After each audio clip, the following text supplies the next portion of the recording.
नमस्कार, मैं नंदिनी सिंह और आप देख रहे हैं कोहराम लाइव। झामुमो सुप्रीमो शिबू सोरेन की बड़ी बहू सीता सोरेन के भाजपा का दामन थाम लेने के बाद झामुमो में खलबली मच गई। CM Champai Soren Ranchi central jail में बंद पूर्व सीएम हेमंत सोरेन से जाकर मिले। खबर है कि करीब 39 मिनट तक सीएम चंपई सोरेन की हेमंत सोरेन के साथ गुफ्तगू हुई। माना जा रहा है कि सीता सोरेन के पार्टी छोड़ने से लोकसभा चुनाव पर पड़ने वाले प्रभाव से निपटने के बिंदु पर चर्चा हुई है। पूर्व सीएम हेमंत सोरेन की गिरफ्तारी के बाद से उनकी पत्नी कल्पना सोरेन राजनीति में एक्टिव हो गई हैं। वे जगह जगह सभाएं कर रही हैं। बीते दिनों मुंबई में राहुल गांधी की न्याय यात्रा के समापन समारोह में भी पार्टी की तरफ से कल्पना सोरेन शामिल हुई थी। चर्चा ये भी है कि पार्टी में छोटी बहू को ज्यादा अहमियत मिलने से बड़ी बहू नाराज चल रही थी। यही वजह है कि कल्पना सोरेन सीएम नहीं बन सकी। सीता सोरेन ने तब मीडिया से साफ कहा था कि अगर कल्पना सोरेन को सीएम बनाया जाता है तो इस फैसले को स्वीकार नहीं करेंगी। सीता सोरेन के दिवंगत पति दुर्गा सोरेन का भी झारखंड खासकर संस्थान में जनाधार रहा है।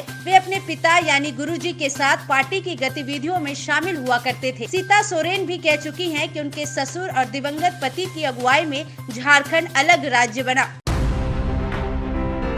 भाजपा का दामन थामने के बाद सोरेन परिवार की बड़ी बहू सीता सोरेन ने मीडिया से कहा कि मेरे ससुर और दिवंगत पति की अगुवाई में झारखंड अलग राज्य बना। उनका सपना राज्य का विकास था, लेकिन अधूरा रह गया। आज झारखंड की जनता बदलाव चाहती है। झारखंड को झुकाना नहीं, बचाना है। इस चलते मोदी जी के विशाल परिवार में शामिल हुई हूँ। आने वाले सभी 14 सीटों पर कमल खिलेगा। इससे पहले आज दिन में विधायक सीता सोरेन ने झामुमो से इस्तीफा दे दिया था। उन्होंने जामा विधायक पद से भी इस्तीफा दे दिया। सीता सोरेन झामुमो सुप्रीमो शिबू सोरेन की बड़ी बहू है।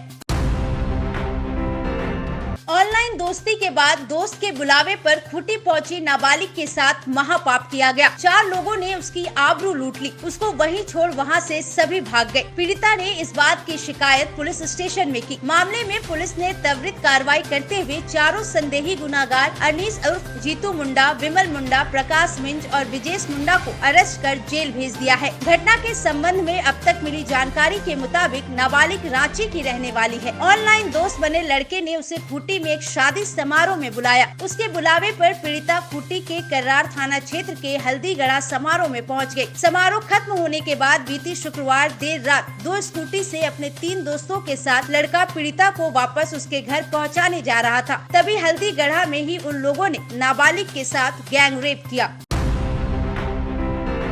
पश्चिम बंगाल के नए डीजीपी संजय मुखर्जी बनाए गए। चुनाव आयोग ने बंगाल के डीजीपी राजीव कुमार को हटाकर विवेक सहाय को नया डीजीपी नियुक्त किया था। हालांकि गुजरे 24 घंटे के अंदर ही विवेक सहाय को पद से हटाकर उनकी जगह संजय मुखर्जी को डीजीपी नियुक्त करने का आदेश दिया गया। खबर है कि विवेक सहाय को वरिष्ठ क्रम के आधार पर डीजीपी बनाया गया था, लेकिन वे लोकसभा चुनाव खत्म होने से पहले मई के पहले सप्ताह में रिटायर हो रहे थे। इसलिए आयोग ने संजय मुखर्जी को डीजीपी नियुक्त करने को कहा है। यहाँ याद दिला दे कि राज्य सरकार की तरफ से डीजीपी पद के लिए 3 नाम भेजे थे। इनमें विवेक सहाय का नाम सबसे ऊपर था। वे डीजी होमगार्ड के पद पर कार्यरत थे। 1989 बैच के आईपीएस अधिकारी संजय मुखर्जी का नाम दूसरे स्थान पर था। तीसरा नाम आईपीएस राजेश कुमार का था।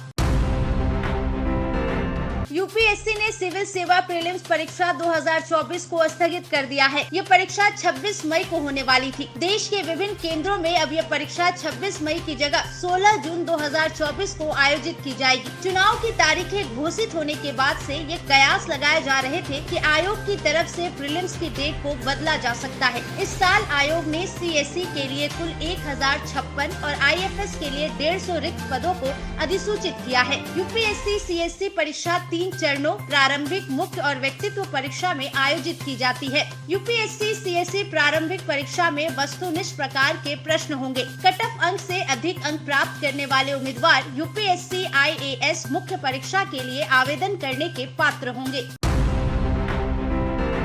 डायन करार देकर एक बुजुर्ग महिला का सिर धड़ से अलग कर दिया गया। सिर कटी महिला की लाश मिलने के बाद इलाके में तहलका मच गया। सिर एक प्लास्टिक के बोरे में मिला। लाश की पहचान कर ली गई। ये सनसनीखेज वारदात गुमला के बसिया थाना क्षेत्र के राजमढ़ी डूमर टोली गांव में हुई। दिल दहला देने वाली इस वारदात के बाद हरकत में आई पुलिस ने फौरी कार्रवाई करते हुए 4 संदेही गुनाहगारों को अरेस्ट कर लिया। गिरफ्तार सुकरा उराव ने पुलिस को दिए अपने इकबालिये बयान में खुलासा किया कि उसके 3 बच्चे अक्सर बीमार रहते हैं। बहुत इलाज और दवा खिलाने के बाद भी ठीक नहीं हो रहे थे। इस वजह से उसे शक हो गया कि उक्त बुजुर्ग महिला ने ही उसके बच्चे को कुछ कर दिया है, जिसके चलते वे ठीक नहीं हो रहे हैं। इसके बाद उसने अपने दोस्त के साथ बुजुर्ग महिला को जान से मार देने की प्लानिंग बना ली। इस भयानक कांड में उसका साथ उसके दोस्त रोहित उरांव, अनिल उरांव एवं तुलसी राम ने दिया। इसके बाद तेज धार हथियार से महिला का सिर धड़ से अलग कर दिया। इस वारदात के बाद से गांव में दहशत है। बसिया के एसडीपीओ नाजिर अख्तर के नेतृत्व में गठित टीम ने 4 संदेही गुनाहगारों को अरेस्ट किया। घर में अकेली रही विवाहिता सहाना बीबी की बड़ी बेरहमी से हत्या कर दी गई। आशंका है कि चाकू से गोद कर उसकी नृशंस से हत्या की गई। मृतक का पति चेन्नई में मजदूरी करता है, वहीं इकलौता बेटा किसी समारोह में हिस्सा लेने घर से बाहर गया था। सहाना घर में अकेली थी, तभी घर में घुसे अनजान अपराधियों ने महिला की धारदार हथियार से मारकर हत्या कर दी। सहाना बीबी की हत्या किसने और क्यों की, इसका खुलासा अब तक पलामू पुलिस नहीं कर पाई है। ये भयावह वारदात पलामू के उटारी रोड थाना क्षेत्र के बिंदुआ गांव में हुई। पुलिस हत्यारों को खोज निकालने के लिए ताबड़तोड़ छापेमारी कर रही है। पुलिस टेक्निकल सेल की भी मदद ले रही है। झारखंड में कुछ जिलों में आज दमदार बारिश हुई, खूब बादल गरजे, कहीं कहीं ठनका भी गिरा। मौसम के बदले मिजाज को देखते हुए रांची के मौसम विभाग ने अलर्ट जारी किया था। राजधानी रांची में तेज बारिश हुई। सबसे अधिक बारिश खूंटी के अड़की में हुई। राज्य में सबसे अधिकतर तापमान 34.4 डिग्री सेल्सियस गोड्डा में दर्ज किया गया। वहीं सबसे कम तापमान 17.8 डिग्री सेल्सियस दर्ज किया गया। कल यानी 20 मार्च को भी झारखंड के दक्षिण पश्चिमी एवं मध्य हिस्सों में गर्जन के साथ बारिश और ठनका गिरने के आसार है। आगामी 22 मार्च से बारिश नहीं होने की संभावना है। इसके बाद झारखंड का मौसम साफ हो जाएगा। ऐसे ही झारखंड और देश दुनिया की झटपट खबरों के लिए बने रहिए कोहरामलाइव.com के साथ।